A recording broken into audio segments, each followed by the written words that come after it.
ಎಲ್ಲರಿಗೂ ನಮಸ್ಕಾರ. ಪ್ರಿಮನೋ TV Kannada YouTube ಚಾನಲ್ಗೆ ಸ್ವಾಗತ. ನಾನು ನಿಮ್ಮ ಪ್ರಿಯಾಂಕಾ. ಸ್ನೇಹಿತರೆ, ಇವತ್ತಿನ ವಿಡಿಯೋದಲ್ಲಿ ಅರ್ಥಶಾಸ್ತ್ರಕ್ಕೆ ಸಂಬಂಧಪಟ್ಟ ಪ್ರಮುಖ ಪ್ರಶ್ನೋತ್ತರಗಳನ್ನು ನಿಮ್ಮ ಮುಂದೆ ತೊಗೊಂಡು ಬಂದಿದ್ದೀನಿ. ಮುಂದೆ ಬರುವಂತಹ ವಿಲೇಜ್ ಅಕೌಂಟೆಂಟ್ ಹಾಗೆ PDO ಪರೀಕ್ಷೆಗಳಿಗೆ ಅನುಕೂಲ ಆಗುವಂಥ ಒಂದು ದೃಷ್ಟಿಯಿಂದ ವಿಡಿಯೋನ ಕೊನೆ ತನಕ ನೋಡಿ. ಹಾಗೆಯೇ ಯಾರೆಲ್ಲ ನನ್ನ ಚಾನಲ್ನ ಹೊಸದಾಗಿ ನೋಡ್ತಿದ್ದಾರೋ ಅಥವಾ ಯಾರು ಸಬ್ಸ್ಕ್ರೈಬ್ ಮಾಡದೆ ನೋಡ್ತಿದ್ದೀರೋ ದಯವಿಟ್ಟು ಸಬ್ಸ್ಕ್ರೈಬ್ ಮಾಡ್ಕೊಂಡು ನೋಡಿ ಅಂತ ಹೇಳ್ತಾ ಬನ್ನಿ ಜಾಸ್ತಿ ತಡ ಮಾಡದೆ ವಿಡಿಯೋನ ಶುರು ಮಾಡ್ತಾ ಹೋಗೋಣ. ಸ್ನೇಹಿತರೆ, ಮೊದಲನೇ ಪ್ರಶ್ನೆ ನೋಡಿ. ಅತಿ ಹೆಚ್ಚಿನ ಜನರನ್ನ ಉದ್ಯೋಗದಲ್ಲಿ ತೊಡಗಿಸಿಕೊಂಡಿದ್ರು ಅವರ ನೈಜ ಕೊಡುಗೆ ಸೀಮಾಂತ ಇಲ್ಲವೇ ಋಣಾತ್ಮಕವಾಗಿದ್ದರೆ ಅದನ್ನ ಯಾವ ರೀತಿಯಂತಹ ಉದ್ಯೋಗ ಅಂತ ಹೇಳಿ ಕರಿತೀವಿ ಅಂತಕ್ಕಂಥದ್ದು. ಇದನ್ನ ನಾವು ಮರೆಮಾಚಿದ ನಿರುದ್ಯೋಗ ಅಂತ ಹೇಳಿ ಕರಿತೀವಿ. ಇದಕ್ಕೆ ಸರಿಯಾದ ಉತ್ತರ ಬಂದು ಮರೆಮಾಚಿದ ನಿರುದ್ಯೋಗ. ಎರಡನೇ ಪ್ರಶ್ನೆ, ಭಾರತದ ಸಹಕಾರ ಚಳುವಳಿಯ ತೊಟ್ಟಿಲು ಯಾವುದು ಅಂತಕ್ಕಂಥದ್ದು ಪ್ರಶ್ನೆ. ಇಲ್ಲಿ ಗದುಗಿನ ಕನಗಿನ ಹಾಳ ಅಂತಕ್ಕಂಥದ್ದು ಏನಿದೆ ಇದು ಭಾರತದ ಸಹಕಾರ ಚಳುವಳಿಯ ತೊಟ್ಟಿಲು ಅಂತ ಹೇಳಿ ಕರೆಯುವಂಥದ್ದು. ಮೂರನೇ ಪ್ರಶ್ನೆ, ಭಾರತದಲ್ಲಿ ಪಂಚವಾರ್ಷಿಕ ಯೋಜನೆಗಳ ಪಿತಾಮಹ ಯಾರು ಅಂತಕ್ಕಂಥದ್ದು. ಇದಕ್ಕೆ ಉತ್ತರ ಏನಪ್ಪ ಅಂತ ಹೇಳಿದ್ರೆ ಜವಾಹರ್ಲಾಲ್ ನೆಹರು ಅವರನ್ನ ಭಾರತದಲ್ಲಿ ಪಂಚವಾರ್ಷಿಕ ಯೋಜನೆಗಳ ಪಿತಾಮಹ ಅಂತ ಹೇಳಿ ಕರಿತೀವಿ. ನಾಲ್ಕನೇ ಪ್ರಶ್ನೆ, ಭಾರತದಲ್ಲಿ ಆರ್ಥಿಕ ಸಮೀಕ್ಷೆಯನ್ನು ಪ್ರಕಟಪಡಿಸುವವರು ಯಾರು ಅಂತಕ್ಕಂಥದ್ದು. ಕೇಂದ್ರ ಹಣಕಾಸು ಸಚಿವಾಲಯ ಏನಿದೆ ಆರ್ಥಿಕ ಸಮೀಕ್ಷೆಯನ್ನು ಪ್ರಕಟ ಮಾಡೋ ಅಂಥದ್ದು ಕೇಂದ್ರ ಹಣಕಾಸು ಸಚಿವಾಲಯ. ಐದನೇ ಪ್ರಶ್ನೆ, ಭಾರತದಲ್ಲಿ ಮೊದಲಿಗೆ ಭಾರತದಿಂದ ಸ್ಥಾಪಿತವಾದ ಮೊದಲ ಬ್ಯಾಂಕ್ ಯಾವುದು ಅಂತ ಹೇಳಿದ್ರೆ ಪಂಜಾಬ್ ನ್ಯಾಷನಲ್ ಬ್ಯಾಂಕ್ ಏನಿದೆ ಇದು ಭಾರತದಲ್ಲಿ ಮೊಟ್ಟ ಮೊದಲನೇ ಬಾರಿಗೆ ಸ್ಥಾಪಿತವಾದಂತಹ ಬ್ಯಾಂಕ್ ಯಾವುದು ಪಂಜಾಬ್ ನ್ಯಾಷನಲ್ ಬ್ಯಾಂಕ್. ಆರನೇ ಪ್ರಶ್ನೆ, ಚೌಧರಿ ಚರಣ್ ಸಿಂಗ್ ಅಂತಾರಾಷ್ಟ್ರೀಯ ವಿಮಾನ ನಿಲ್ದಾಣ ಎಲ್ಲಿದೆ ಅಂತಕ್ಕಂಥದ್ದು. ಇದು ಉತ್ತರ ಪ್ರದೇಶದ ಲಕ್ನೋದಲ್ಲಿ ಇರುವಂಥದ್ದು ಚೌಧರಿ ಚರಣ್ ಸಿಂಗ್ ಅಂತಾರಾಷ್ಟ್ರೀಯ ವಿಮಾನ ನಿಲ್ದಾಣ. ಏಳನೇ ಪ್ರಶ್ನೆ, 2011ರ ಜನಗಣತಿ ಪ್ರಕಾರ ಅತಿ ಹೆಚ್ಚು ಲಿಂಗಾನುಪಾತ ಹೊಂದಿದ ರಾಜ್ಯ ಯಾವುದು ಅಂತ ಹೇಳಿ ಪ್ರಶ್ನೆ ಇದೆ. ಇದು ಸರಿಯಾದ ಉತ್ತರ ಬಂದು ಕೇರಳ. ಕೇರಳದಲ್ಲಿ ಪ್ರತಿ 1084 ಫೀಮೇಲ್ಗೆ 1000 ಮೇಲ್ ಇರೋ ಅಂಥದ್ದು. ಸೊ 2011ರ ಜನಗಣತಿ ಪ್ರಕಾರ ಹೆಚ್ಚಿನ ಲಿಂಗಾನುಪಾತ ಹೊಂದಿರುವಂತಹ ರಾಜ್ಯ ಯಾವುದು ಅಂತ ಹೇಳಿದ್ರೆ ಕೇರಳ ರಾಜ್ಯ ಆಗಿರೋವಂಥದ್ದು. ಪ್ರಸ್ತುತ ಕರ್ನಾಟಕ ರಾಜ್ಯದಲ್ಲಿ ಹಣಕಾಸು ಮಂತ್ರಿ ಯಾರಿದ್ದಾರೆ ಅಂತಕ್ಕಂಥದ್ದು. ಇಲ್ಲಿ ಸರಿಯಾದ ಉತ್ತರ ಬಂದ್ಬಿಟ್ಟು ಸಿದ್ದರಾಮಯ್ಯ ಏನಿದೆ ಕರೆಕ್ಟ್ ಆಗಿರುವಂತಹ ಆನ್ಸರ್ ಆಗಿರುವಂಥದ್ದು. ಪ್ರಸ್ತುತ ಕರ್ನಾಟಕ ರಾಜ್ಯದಲ್ಲಿ ಹಣಕಾಸು ಮಂತ್ರಿ ಯಾರಿದ್ದಾರೆ ಅಂತ ಹೇಳಿದ್ರೆ ನಮ್ಮ ಮುಖ್ಯಮಂತ್ರಿಗಳಾದಂತಹ ಸಿದ್ದರಾಮಯ್ಯನವರೇ ಕರ್ನಾಟಕದ ಹಣಕಾಸು ಮಂತ್ರಿ ಆಗಿರುವಂಥದ್ದು. 9ನೇ ಪ್ರಶ್ನೆ, ನೀತಿ ಆಯೋಗದ ಅಧ್ಯಕ್ಷರು ಯಾರು ಅಂತ ಹೇಳಿ. ನೀತಿ ಆಯೋಗದ ಅಧ್ಯಕ್ಷತೆಯನ್ನು ವಹಿಸುವವರು ಯಾರು ಅಂತ ಹೇಳಿದ್ರೆ ಪ್ರಧಾನಮಂತ್ರಿಗಳು ನೀತಿ ಆಯೋಗದ ಅಧ್ಯಕ್ಷರಾಗಿರ್ತಾರೆ. 10ನೇ ಪ್ರಶ್ನೆ, ಸುರೇಶ್ ತೆಂಡೂಲ್ಕರ್ ಸಮಿತಿ ಯಾವುದಕ್ಕೆ ಸಂಬಂಧಿಸಿದ್ದು ಅಂತ ಹೇಳಿ ಪ್ರಶ್ನೆ ಇದೆ. ಇದು ಬಡತನ ರೇಖೆ ಅಂದಾಜು ಇದಕ್ಕೆ ಸಂಬಂಧಪಟ್ಟಿರುವಂಥದ್ದು. ಸುರೇಶ್ ತೆಂಡೂಲ್ಕರ್ ಸಮಿತಿ ಸಂಬಂಧಪಟ್ಟಿರುವಂಥದ್ದು ಬಡತನ ರೇಖೆ ಅಂದಾಜು ಇದಕ್ಕೆ ಸಂಬಂಧಪಟ್ಟಿರುವಂಥದ್ದು. 11ನೇ ಪ್ರಶ್ನೆ, ಭಾರತದ ಬಡತನ ರೇಖೆ ಪಿತಾಮಹ ಯಾರು ಅಂತ ಹೇಳ್ಬಿಟ್ಟು ಪ್ರಶ್ನೆ ಇದೆ. ಇದಕ್ಕೆ ಸರಿಯಾದ ಉತ್ತರ ಏನಪ್ಪ ಅಂತ ಹೇಳಿದ್ರೆ DT ಲಖಡವಾಲಾ ಇವರು ಏನಿದ್ದಾರೆ ಭಾರತದ ಬಡತನ ರೇಖೆಯ ಪಿತಾಮಹ ಆಗಿರುವಂಥದ್ದು. 12ನೇ ಪ್ರಶ್ನೆ, ರಿವರ್ಸ್ ರೆಪೋ ದರ ಅಂದರೆ ಏನು ಅಂತಕ್ಕಂಥದ್ದು. ಇಲ್ಲಿ ಆನ್ಸರ್ ಏನು ಅಂತ ಹೇಳಿದ್ರೆ ವಾಣಿಜ್ಯ ಬ್ಯಾಂಕುಗಳೇನಿದ್ದಾವೆ RBIಗೆ ನೀಡುವಂತಹ ಸಾಲದ ಮೇಲಿನ ಅಲ್ಪಾವಧಿ ಬಡ್ಡಿ ದರವನ್ನು ಏನಂತ ಹೇಳಿ ಕರೀತಾರೆ ರಿವರ್ಸ್ ರೆಪೋ ದರ ಅಂತ ಹೇಳಿ ಕರೆಯುವಂಥದ್ದು. 13ನೇ ಪ್ರಶ್ನೆ, ಭಾರತದಲ್ಲಿ ಪ್ರಾದೇಶಿಕ ಗ್ರಾಮೀಣ ಬ್ಯಾಂಕ್ಗಳ ಸ್ಥಾಪನೆಯಾದ ವರ್ಷ ಯಾವುದು ಅಂತಕ್ಕಂಥದ್ದು. ಇಲ್ಲಿ 1975 ಅಕ್ಟೋಬರ್ 2ನೇ ತಾರೀಕಿನಂದು ಪ್ರಾದೇಶಿಕ ಗ್ರಾಮೀಣ ಬ್ಯಾಂಕ್ಗಳ ಸ್ಥಾಪನೆ ಆಗುತ್ತೆ ಎಲ್ಲಿ ಭಾರತ ದೇಶದಲ್ಲಿ.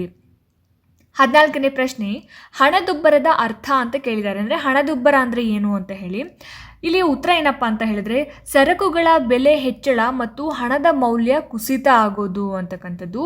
ಹಣದುಬ್ಬರ ಅಂತ ಹೇಳಿದ್ರೆ ಯಾವುದೇ ವಸ್ತುಗಳ ಬೆಲೆಯಲ್ಲಿ ಬಹಳನೇ ಏರಿಕೆ ಆಗುವಂಥದ್ದು ಮತ್ತು ಹಣದ ಮೌಲ್ಯ ಕುಸಿತ ಆಗುವಂಥದ್ದನ್ನು ಹಣದುಬ್ಬರ ಅಂತ ಹೇಳಿ ಕರೀತಾರೆ. 15ನೇ ಪ್ರಶ್ನೆ, ಭಾರತದಲ್ಲಿ RBI ನೋಟುಗಳು ಮುದ್ರಿಸಲು ಅನುಸರಿಸುವ ಪದ್ಧತಿ ಯಾವುದು ಅಂತ ಹೇಳಿ ಪ್ರಶ್ನೆ ಇದೆ.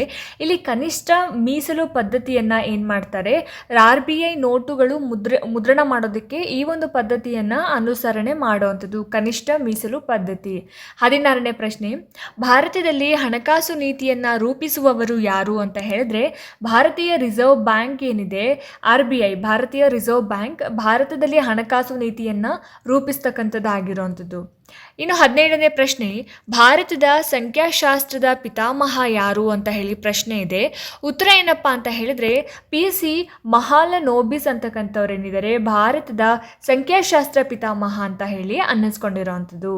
18ನೇ ಪ್ರಶ್ನೆ, ದಲಾಲ್ ಸ್ಟ್ರೀಟ್ ಇರುವುದು ಎಲ್ಲಿ ಅಂತಕ್ಕಂಥದ್ದು. ಈ ದಲಾಲ್ ಸ್ಟ್ರೀಟ್ ಇರೋದೆಲ್ಲಿ ಅಂತ ಹೇಳಿದ್ರೆ ಮುಂಬೈನಲ್ಲಿ ದಲಾಲ್ ಸ್ಟ್ರೀಟ್ ಇರೋವಂಥದ್ದು. 19ನೇ ಪ್ರಶ್ನೆ, ಭಾರತದಲ್ಲಿ ರಾಷ್ಟ್ರೀಯ ವರಮಾನ ಅಂದಾಜು ಮಾಡುವಂತಹ ಸಂಸ್ಥೆ ಯಾವುದು ಅಂತ ಹೇಳಿ ಪ್ರಶ್ನೆ ಇದೆ. ಇಲ್ಲಿ CSO ಅಂತ ಹೇಳಿದ್ರೆ ಸೆಂಟ್ರಲ್ ಸ್ಟ್ಯಾಟಿಸ್ಟಿಕ್ಸ್ ಆಫೀಸ್ ಅಂತ ಏನಿದೆ, ಇದು ನಮ್ಮ ಭಾರತದಲ್ಲಿ ರಾಷ್ಟ್ರೀಯ ವರಮಾನವನ್ನು ಅಂದಾಜು ಮಾಡೋದಕ್ಕೆ ಇರ್ತಕ್ಕಂತಹ ಒಂದು ಸಂಸ್ಥೆ, ಸೆಂಟ್ರಲ್ ಸ್ಟ್ಯಾಟಿಸ್ಟಿಕ್ಸ್ ಆಫೀಸ್. ಇದನ್ನು ಶಾರ್ಟ್ ಆಗಿ CSO ಅಂತ ಹೇಳಿ ಕರೀತಾರೆ. 20ನೇ ಪ್ರಶ್ನೆ ನೋಡಿ, ಲಾಫರ್ ರೇಖೆ ಸಂಬಂಧಿಸಿರೋದು ಏನಕ್ಕೆ ಅಂತ ಹೇಳಿಬಿಟ್ಟು ಇಲ್ಲಿ ತೆರಿಗೆ ದರ ಮತ್ತು ತೆರಿಗೆ ಆದಾಯದ ನಡುವಿನ ಒಂದು ಸಂಬಂಧವನ್ನು ಸೂಚಿಸುತ್ತೆ ಈ ಒಂದು ಲಾಫರ್ ರೇಖೆ. 21ನೇ ಪ್ರಶ್ನೆ, ಜನಸಂಖ್ಯೆಯನ್ನು ಕುರಿತು ಅಧ್ಯಯನ ಮಾಡುವ ಶಾಸ್ತ್ರಕ್ಕೆ ಏನೆಂದು ಕರೆಯುತ್ತಾರೆ ಅಂತಕ್ಕಂಥದ್ದು. ಅಂದರೆ ಜನಸಂಖ್ಯೆಯನ್ನು ಕುರಿತು ನಾವು ಅಧ್ಯಯನ ಮಾಡುವಂತಹ ಒಂದು ಶಾಸ್ತ್ರಕ್ಕೆ ಏನು ಹೇಳಿ ಕರೀತಾರೆ, ಡೆಮೋಗ್ರಫಿ ಅಂತ ಹೇಳಿ ಕರೆಯುವಂಥದ್ದು. ಜನಸಂಖ್ಯೆಯನ್ನು ಕುರಿತು ಅಧ್ಯಯನ ಮಾಡುವಂತಹ ಶಾಸ್ತ್ರ ಡೆಮೋಗ್ರಫಿ. 22ನೇ ಪ್ರಶ್ನೆ, ನಬಾರ್ಡ್ NABARD ಇದರ ಒಂದು ವಿಸ್ತೃತ ರೂಪ ಏನು ಅಂತ ಹೇಳಿ ಕೇಳಿದ್ದಾರೆ. ನಬಾರ್ಡ್ನ ವಿಸ್ತೃತ ರೂಪ ಬಂದು national bank for agriculture and rural development. ಇದು ನಬಾರ್ಡ್ನ ವಿಸ್ತೃತ ರೂಪ ಏನು, national bank for agriculture and rural development. 23ನೇ ಪ್ರಶ್ನೆ, ಮಿಷನ್ ಇಂದ್ರಧನುಷ್ ಯಾವುದಕ್ಕೆ ಸಂಬಂಧಿಸಿದೆ ಅಂತಕ್ಕಂಥದ್ದು. ಇಲ್ಲಿ ಮಕ್ಕಳ ಮತ್ತು ಗರ್ಭಿಣಿಯರ ಒಂದು ಅಪೌಷ್ಟಿಕತೆ ಏನಿದೆ ಇದರ ಒಂದು ನಿವಾರಣೆ ಮಾಡೋದಕ್ಕೋಸ್ಕರ ಮಿಷನ್ ಇಂದ್ರಧನುಷನ್ನು ಜಾರಿಗೆ ತಂದಿರೋವಂಥದ್ದು ಅಥವಾ ಈ ಒಂದು ಯೋಜನೆಯನ್ನು ಅನುಷ್ಠಾನಕ್ಕೆ ತಂದಿರೋವಂಥದ್ದು. 24ನೇ ಪ್ರಶ್ನೆ, ಕೋರ್ ಬ್ಯಾಂಕಿಂಗ್ ಎಂದರೆ ಏನು ಅಂತಕ್ಕಂಥದ್ದು. ಇದು ಬ್ಯಾಂಕ್ಗಳಲ್ಲಿ ವಸೂಲಿ ಆಗದೇ ಇರುವಂತಹ ಸಾಲದ ಪ್ರಮಾಣವನ್ನು ಹೆಚ್ಚಿಸೋದಕ್ಕೆ ನೆರವಾಗಿರುವಂಥದ್ದನ್ನು ನಾವು ಕೋರ್ ಬ್ಯಾಂಕಿಂಗ್ ಅಂತ ಹೇಳಿ ಕರಿತೀವಿ. 25ನೇ ಪ್ರಶ್ನೆ, ಕಪ್ಪು ಕ್ರಾಂತಿ ಸಂಬಂಧಿಸಿರುವುದು ಯಾವುದಕ್ಕೆ ಅಂತ ಹೇಳಿ ಕೇಳಿದ್ದಾರೆ. ಇಲ್ಲಿ ಕಲ್ಲಿದ್ದಲು ಪೆಟ್ರೋಲಿಯಂ ಉತ್ಪಾದನೆಗೆ ಈ ಒಂದು ಕಪ್ಪು ಕ್ರಾಂತಿ ಸಂಬಂಧಪಟ್ಟಿರೋವಂಥದ್ದು. 26ನೇ ಪ್ರಶ್ನೆ, ಆಪರೇಷನ್ ಪ್ರವಾಹದ ಪಿತಾಮಹ ಯಾರು ಅಂತ ಹೇಳಿ ಕೇಳಿದ್ದಾರೆ. ಇಲ್ಲಿ ವರ್ಗೀಸ್ ಕುರಿಯನ್ ಅವರನ್ನು ಆಪರೇಷನ್ ಪ್ರವಾಹದ ಪಿತಾಮಹ ಅಂತ ಹೇಳಿ ಕರೆಯುವಂಥದ್ದು. 27ನೇ ಪ್ರಶ್ನೆ ನೋಡಿ, ರಾಮ್ಸಾರ್ ಒಪ್ಪಂದ ಯಾವುದರ ಸಂರಕ್ಷಣೆಯ ಕುರಿತಾಗಿದೆ ಅಂತಕ್ಕಂಥದ್ದು ಪ್ರಶ್ನೆ. ಇಲ್ಲಿ ತೇವ ಪ್ರದೇಶಗಳು ಅಥವಾ ಜೌಗು ತಾಣಗಳು ಏನಿದ್ದಾವೆ ಇದಕ್ಕೆ ಸಂಬಂಧಪಟ್ಟಿರುವಂಥದ್ದು ರಾಮ್ಸಾರ್ ಒಪ್ಪಂದ ಆಗಿರುವಂಥದ್ದು. ನೆಕ್ಸ್ಟ್ 28ನೇ ಪ್ರಶ್ನೆ ನೋಡಿ, SEBI ಅಂದರೆ securities and exchange board of India ಅಂತ ಹೇಳಿ ಇದರ ಒಂದು ಕೇಂದ್ರ ಕಚೇರಿ ಎಲ್ಲಿದೆ, ಸೆಬಿಯ ಕೇಂದ್ರ ಕಚೇರಿ ಎಲ್ಲಿದೆ ಅಂತ ಹೇಳಿ ಪ್ರಶ್ನೆ. ಇದಕ್ಕೆ ಸರಿಯಾದ ಉತ್ತರ ಬಂದು ಮುಂಬೈನಲ್ಲಿ ಸೆಬಿಯ ಕೇಂದ್ರ ಕಚೇರಿ ಇರೋ ಅಂಥದ್ದು. 29ನೇ ಪ್ರಶ್ನೆ ನೋಡಿ ಸ್ನೇಹಿತರೆ, RBIನ ಹಣಕಾಸು ವರ್ಷ ಯಾವಾಗ ಅಥವಾ ಯಾವ ಸಮಯದಲ್ಲಿ RBIನ ಹಣಕಾಸು ವರ್ಷ ಅಂತ ಕೇಳಿದ್ದಾರೆ. ಇಲ್ಲಿ ಜುಲೈ ಹಾಗೆ ಜೂನ್ ಏನಿದೆ ಇದು RBIನ ಹಣಕಾಸು ವರ್ಷ ಆಗಿರೋವಂಥದ್ದು. 30ನೇ ಪ್ರಶ್ನೆ, ಭಾರತದಲ್ಲಿ ಆರ್ಥಿಕ ಯೋಜನೆಗಳ ಪಿತಾಮಹ ಯಾರು ಅಂತ ಹೇಳಿ ಪ್ರಶ್ನೆ ಇದೆ. ಸರ್ ಎಂ ವಿಶ್ವೇಶ್ವರಯ್ಯನವರನ್ನ ಭಾರತದಲ್ಲಿ ಆರ್ಥಿಕ ಯೋಜನೆಗಳ ಪಿತಾಮಹ ಅಂತ ಹೇಳಿ ಕರೆಯುವಂಥದ್ದು. 31ನೇ ಪ್ರಶ್ನೆ, ಭಾರತದ ಅತ್ಯಂತ ಹಳೆಯ ಷೇರುಪೇಟೆ ಅಥವಾ ಷೇರು ಮಾರುಕಟ್ಟೆ ಯಾವುದು ಅಂತಕ್ಕಂಥದ್ದು ಪ್ರಶ್ನೆ. ಇಲ್ಲಿ BSE ಅಂತ ಏನಿದೆ, ಬಾಂಬೆ ಸ್ಟಾಕ್ ಎಕ್ಸ್ಚೇಂಜ್ ಅಂತಕ್ಕಂಥದ್ದು ಭಾರತ ದೇಶದ ಅತ್ಯಂತ ಹಳೆಯ ಷೇರುಪೇಟೆ ಅಥವಾ ಷೇರು ಮಾರುಕಟ್ಟೆ ಆಗಿರುವಂಥದ್ದು. ಯಾವುದು, ಬಾಂಬೆ ಸ್ಟಾಕ್ ಎಕ್ಸ್ಚೇಂಜ್, BSE ಅಂತ ಹೇಳಿ ಶಾರ್ಟ್ ಫಾರ್ಮಲ್ಲಿ ಕರೆಯುವಂಥದ್ದು. ನೆಕ್ಸ್ಟ್ 32ನೇ ಪ್ರಶ್ನೆ, ವಿಶ್ವಸಂಸ್ಥೆ ಸ್ಥಾಪನೆಯಾದ ವರ್ಷ ಯಾವುದು ಅಂತಕ್ಕಂಥದ್ದು. ಇಲ್ಲಿ 1945 ಅಕ್ಟೋಬರ್ 24ರಂದು ಈ ಒಂದು ವಿಶ್ವಸಂಸ್ಥೆ ಸ್ಥಾಪನೆ ಆಗುವಂಥದ್ದು.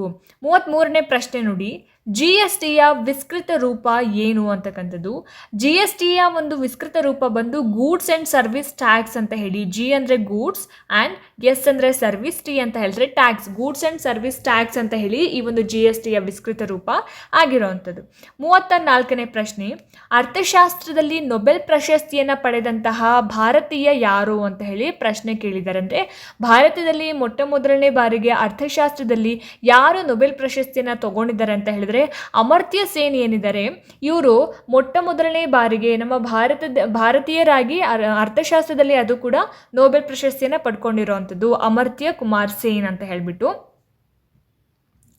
35ನೇ ಪ್ರಶ್ನೆ ನೋಡಿ, ಏಷಿಯನ್ ಅಂತ ಹೇಳಿದರೆ association of south East Asian Nations, ಇಲ್ಲಿ ಒಟ್ಟು ಸದಸ್ಯರ ಸಂಖ್ಯೆ ಎಷ್ಟು ಅಂತ ಹೇಳಿಬಿಟ್ಟು ಆನ್ಸರ್ ಏನಪ್ಪ ಅಂತ ಹೇಳಿದರೆ 10 ರಾಷ್ಟ್ರಗಳು ಏನಿದ್ದಾವೆ ಈ ಒಂದು ಏಷಿಯನ್ನಲ್ಲಿ ಇರ್ತಕ್ಕಂತಹ ಸದಸ್ಯ ರಾಷ್ಟ್ರಗಳ ಸಂಖ್ಯೆ ಆಗಿರುವಂಥದ್ದು 10 ರಾಷ್ಟ್ರಗಳು.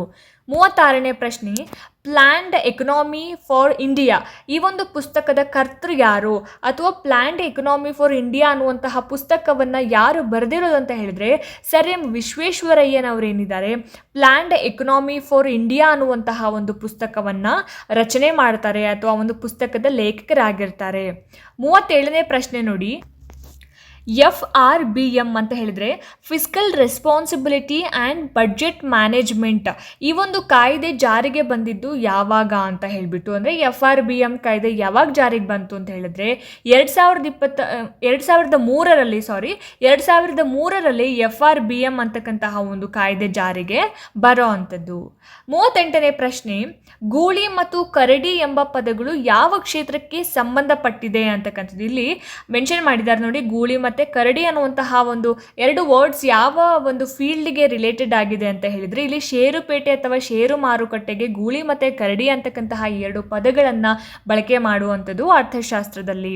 39ನೇ ಪ್ರಶ್ನೆ, ಕರ್ನಾಟಕದ ಮೊಟ್ಟ ಮೊದಲ IIT ಎಲ್ಲಿ ಸ್ಥಾಪಿಸಲಾಗಿದೆ ಅಂತಕ್ಕಂಥದ್ದು ಇಲ್ಲಿ ಸರಿಯಾದ ಉತ್ತರ ಬಂದು ಇಲ್ಲಿ ಧಾರವಾಡದಲ್ಲಿ ಏನು ಮಾಡ್ತಾರೆ ಕರ್ನಾಟಕದ ಮೊಟ್ಟ ಮೊದಲ IITಯನ್ನು ಸ್ಥಾಪನೆ ಮಾಡೋ ಅಂಥದ್ದು.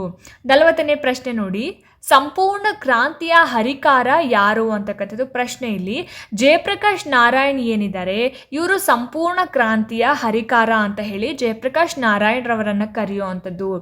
41ನೇ ಪ್ರಶ್ನೆ, ಅಂತಾರಾಷ್ಟ್ರೀಯ ಮಟ್ಟದಲ್ಲಿ ಒಂದು ಬ್ಯಾರೆಲ್ ತೈಲ ಎಷ್ಟು ಲೀಟರ್ಗಳನ್ನು ಒಳಗೊಂಡಿರುತ್ತದೆ ಅಂತಕ್ಕಂಥದ್ದು. ಸೊ ಇಲ್ಲಿ ಒಂದು ಬ್ಯಾರೆಲ್ ತೈಲ ಅಥವಾ ಎಣ್ಣೆ 159 ಲೀಟರ್ಗಳನ್ನು ಒಳಗೊಂಡಿರುತ್ತೆ. ಸೊ ಅಂತಾರಾಷ್ಟ್ರೀಯ ಮಟ್ಟದಲ್ಲಿ ಒಂದು ಬ್ಯಾರೆಲ್ ತೈಲ 159 ಲೀಟರ್ಗಳನ್ನು ಒಳಗೊಂಡಿರುತ್ತೆ ಅಂತಕ್ಕಂಥದ್ದು. 42ನೇ ಪ್ರಶ್ನೆ ನೋಡಿ, 2019ರಲ್ಲಿ ಮಹಾರತ್ನ ಸ್ಥಾನಮಾನ ಪಡೆದಂತಹ ಕಂಪನಿಗಳು ಯಾವ್ಯಾವುದು ಅಂತ ಹೇಳಿಬಿಟ್ಟು ಪ್ರಶ್ನೆ ಇದೆ. ಇಲ್ಲಿ HPCL ಮತ್ತು PGCL ಅನ್ನುವಂತಹ 2 ಕಂಪನಿಗಳೇನಿದ್ದಾವೆ ಮಹಾರತ್ನ ಸ್ಥಾನಮಾನವನ್ನು ಪಡ್ಕೊಂಡಂತಹ 2 ಕಂಪನಿಗಳಾಗಿರೋ ಅಂಥದ್ದು. ನೆಕ್ಸ್ಟು 14ನೇ ಹಣಕಾಸು ಆಯೋಗದ ಅಧ್ಯಕ್ಷರು ಯಾರಾಗಿದ್ರು ಅಂತ ಹೇಳಿ ಪ್ರಶ್ನೆ. ಇಲ್ಲಿ YV ರೆಡ್ಡಿ ಏನಿದ್ದಾರೆ 14ನೇ ಹಣಕಾಸು ಆಯೋಗದ ಅಧ್ಯಕ್ಷತೆಯನ್ನು ವಹಿಸಿಕೊಂಡಿರ್ತಾರೆ. 43ನೇ ಪ್ರಶ್ನೆ, ಕರ್ನಾಟಕದ 3ನೇ ಹಣಕಾಸು ಆಯೋಗದ ಅಧ್ಯಕ್ಷರು ಯಾರು ಅಂತ ಹೇಳಿಬಿಟ್ಟು AG ಕೂಡಿಗೆ ಅವರೇನಿದ್ದಾರೆ ಕರ್ನಾಟಕದ 3ನೇ ಹಣಕಾಸು ಆಯೋಗದ ಅಧ್ಯಕ್ಷರಾಗಿರ್ತಾರೆ. 44ನೇ ಪ್ರಶ್ನೆ ನೋಡಿ ಸ್ನೇಹಿತರೆ, ಭಾರತದ ಆರ್ಥಿಕ ಸಮೀಕ್ಷೆಯನ್ನು ಪ್ರಕಟಿಸುವ ಸಂಸ್ಥೆ ಯಾವುದು ಅಂತ ಹೇಳಿ ಪ್ರಶ್ನೆ. ಹಣಕಾಸು ಸಚಿವಾಲಯ ಏನಿದೆ ಭಾರತದ ಆರ್ಥಿಕ ಸಮೀಕ್ಷೆಯನ್ನು ಪ್ರಕಟಣೆ ಮಾಡುವಂತಹ ಒಂದು ಸಂಸ್ಥೆ ಆಗಿರುವಂಥದ್ದು. 45ನೇ ಪ್ರಶ್ನೆ, 1969ರಲ್ಲಿ ಎಷ್ಟು ಬ್ಯಾಂಕುಗಳನ್ನು ರಾಷ್ಟ್ರೀಕರಣಗೊಳಿಸಲಾಗಿತ್ತು ಅನ್ನುವಂಥದ್ದು ಪ್ರಶ್ನೆ. ಸೊ ಆನ್ಸರ್ ಏನಪ್ಪ ಅಂತ ಹೇಳಿದ್ರೆ ಇಲ್ಲಿ 14 ಬ್ಯಾಂಕುಗಳನ್ನು 1969ರಲ್ಲಿ ರಾಷ್ಟ್ರೀಕರಣಗೊಳಿಸಲಾಗಿರುವಂಥದ್ದು. 14 ಬ್ಯಾಂಕುಗಳನ್ನು 1969ರಲ್ಲಿ ರಾಷ್ಟ್ರೀಕರಣಗೊಳಿಸಿರುವಂಥದ್ದು. 46ನೇ ಪ್ರಶ್ನೆ, ಭಾರತದಲ್ಲಿ ಮೊಟ್ಟ ಮೊದಲ ಬಾರಿಗೆ ಕುಟುಂಬ ಕಲ್ಯಾಣ ಯೋಜನೆ ಯಾವ ವರ್ಷ ಜಾರಿಗೆ ತರಲಾಗಿದೆ ಅಂತಕ್ಕಂಥದ್ದು. 1952ರಲ್ಲಿ ಮೊದಲನೇ ಬಾರಿಗೆ ಕುಟುಂಬ ಕಲ್ಯಾಣ ಯೋಜನೆಯನ್ನು ಜಾರಿಗೆ ತಂದಿರುವಂಥದ್ದು ಎಲ್ಲಿ ನಮ್ಮ ಭಾರತ ದೇಶದಲ್ಲಿ. 47ನೇ ಪ್ರಶ್ನೆ, ಭಾರತದ ಮೊಟ್ಟ ಮೊದಲ IIT ಅಂದರೆ ಇಂಡಿಯನ್ ಇನ್ಸ್ಟಿಟ್ಯೂಟ್ ಆಫ್ ಟೆಕ್ನಾಲಜಿಯನ್ನು ಎಲ್ಲೇ ಸ್ಥಾಪಿಸಲಾಗಿದೆ ಅನ್ನುವಂಥದ್ದು. ಸರಿಯಾದ ಉತ್ತರ ಏನು, ಪಶ್ಚಿಮ ಬಂಗಾಳದ ಖರಗಪುರದಲ್ಲಿ ಏನು ಮಾಡ್ತಾರೆ ಭಾರತ ದೇಶದಲ್ಲೇ ಮೊಟ್ಟ ಮೊದಲ ಇಂಡಿಯನ್ ಇನ್ಸ್ಟಿಟ್ಯೂಟ್ ಆಫ್ ಟೆಕ್ನಾಲಜಿಯನ್ನು ಸ್ಥಾಪನೆ ಮಾಡುವಂಥದ್ದು ಪಶ್ಚಿಮ ಬಂಗಾಳದ ಖರಗಪುರದಲ್ಲಿ. ಮುಂದಿನ ಪ್ರಶ್ನೆ ನೋಡಿ, 48ನೇ ಪ್ರಶ್ನೆ, 1974ರಲ್ಲಿ ಸ್ಮೈಲಿಂಗ್ ಬುದ್ಧ ಪೋಖ್ರಾನ್ ಅಣು ಪರೀಕ್ಷೆ ಹೆಸರಿನ ಪರೀಕ್ಷೆಯನ್ನು ಎಷ್ಟನೇ ಪಂಚವಾರ್ಷಿಕ ಯೋಜನೆಯಲ್ಲಿ ನಡೆಸಲಾಯಿತು ಅಂತಕ್ಕಂಥದ್ದು. ಇಲ್ಲಿ 4ನೇ ಪಂಚವಾರ್ಷಿಕ ಯೋಜನೆಯಲ್ಲಿ ಏನು ಮಾಡ್ತಾರೆ ಈ ಒಂದು ಅಣು ಪರೀಕ್ಷೆ ಹೆಸರಿನ ಪರೀಕ್ಷೆಯನ್ನು ನಡೆಸೋವಂಥದ್ದು. 49ನೇ ಪ್ರಶ್ನೆ ನೋಡಿ ಇಲ್ಲಿ. 1945ರಲ್ಲಿ ಗಾಂಧಿ ಯೋಜನೆ ಅಸ್ತಿತ್ವಕ್ಕೆ ಬಂದಿದ್ದು ಇದರ ರೂವಾರಿಗಳು ಯಾರಾಗಿದ್ರು ಅಂತ ಹೇಳಿ. ಉತ್ತರ ಏನಪ್ಪ ಅಂತ ಹೇಳಿದ್ರೆ ಶ್ರೀಮನ್ ನಾರಾಯಣ ಅಗರ್ವಾಲ್ ಏನಿದ್ದಾರೆ ಈ ಒಂದು ಗಾಂಧಿ ಯೋಜನೆಯ ರೂವಾರಿಗಳಾಗಿರ್ತಾರೆ. 50ನೇ ಪ್ರಶ್ನೆ, ಅರ್ಥಶಾಸ್ತ್ರಕ್ಕೆ ಸಂಬಂಧಿಸಿದ ಏಷ್ಯನ್ ಡ್ರಾಮಾ ಈ ಒಂದು ಕೃತಿಯ ಕರ್ತೃ ಯಾರು ಅಂತಕ್ಕಂಥದ್ದು. ಯಾರು ಏಷ್ಯನ್ ಡ್ರಾಮಾ ಕೃತಿಯನ್ನ ಬರೆದಿದ್ದು ಅಥವಾ ಲೇಖಕರು ಅಂತ ಹೇಳಿದ್ರೆ ಗುನ್ನಾರ್ ಮಿರ್ಡಾಲ್ ಏನಿದ್ದಾರೆ ಇವರು ಅರ್ಥಶಾಸ್ತ್ರಕ್ಕೆ ಸಂಬಂಧಪಟ್ಟಂತೆ ಏಷ್ಯನ್ ಡ್ರಾಮಾ ಅನ್ನುವಂತಹ ಒಂದು ಕೃತಿಯನ್ನ ರಚನೆ ಮಾಡಿರೋ ಅಂಥದ್ದು. ನೋಡಿದ್ರಲ್ಲ ಸ್ನೇಹಿತರೆ, ಇದಾಗಿತ್ತು ಇವತ್ತಿನ ಅರ್ಥಶಾಸ್ತ್ರಕ್ಕೆ ಸಂಬಂಧಪಟ್ಟ 50 ಪ್ರಮುಖ ಪ್ರಶ್ನೋತ್ತರಗಳು.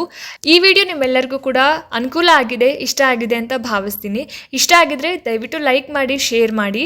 ನಿಮ್ಮ ಅನಿಸಿಕೆ ಅಭಿಪ್ರಾಯಗಳು ಏನೇ ಇದ್ರೂ ಕೂಡ ನನಗೆ ಕಾಮೆಂಟ್ ಬಾಕ್ಸ್ನಲ್ಲಿ ತಿಳಿಸಿ ಅಂತ ಹೇಳ್ತಾ, ಇದೇ ರೀತಿ ಹೆಚ್ಚಿನ ವೀಡಿಯೋಸ್ಗಳಿಗೋಸ್ಕರ ನಿರಂತರವಾಗಿ ನನ್ನ ಚಾನಲನ್ನು ನೋಡ್ತಾ ಇರಿ. ಮುಂದಿನ ವೀಡಿಯೋಸ್ಗಳಲ್ಲಿ ನಾನು ನಿಮಗೆ ಸಿಗ್ತೀನಿ. ಅಲ್ಲಿ ತನಕ ನಮಸ್ಕಾರ.